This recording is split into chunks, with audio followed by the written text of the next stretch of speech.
السلام ورحمۃ وبرکاتہ۔ امید ہے آپ سب خیریت سے ہوں گے، ایمان اور صحت کی بہترین حالت میں ہوں گے۔ آج ہم بات کریں گے نماز میں دل لگانے کے طریقے کے حوالے سے۔ اکثر لوگوں کی یہ شکایت ہوتی ہے کہ نماز میں دل نہیں لگتا، اور بعض لوگ یہ سوال کرتے ہیں کہ نماز میں دل کس طرح سے لگایا جائے۔ سب سے پہلے تو یہ بات یاد رکھیے کہ نماز میں کوئی کام، کوئی پڑھنا بھی بے ارادہ نہ ہو، بلکہ ہر بات ارادے اور سوچ سے ہو۔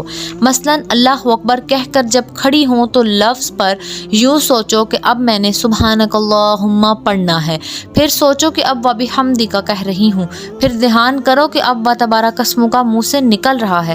اسی طرح ہر لفظ پر الگ الگ دھیان کرو اور ارادہ کرو۔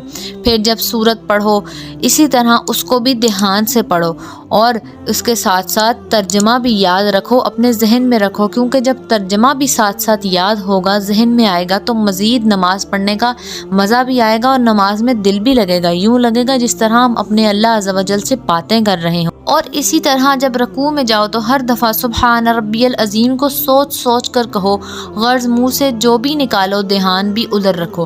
ساری نماز میں یہی طریقہ رکھو، انشاءاللہ تعالی اس طرح کرنے سے نماز میں کسی طرف دھیان نہ بٹے گا۔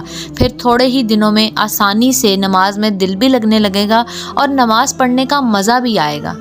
اللہ پاک مجھے اور آپ سب کو اس پر عمل کی توفیق عطا فرمائے اور ہم سے راضی ہو اور ہمارا ایمان سلامت رہے، آمین بجاہ النبیین صلی اللہ تعالی علیہ وآلہ وسلم۔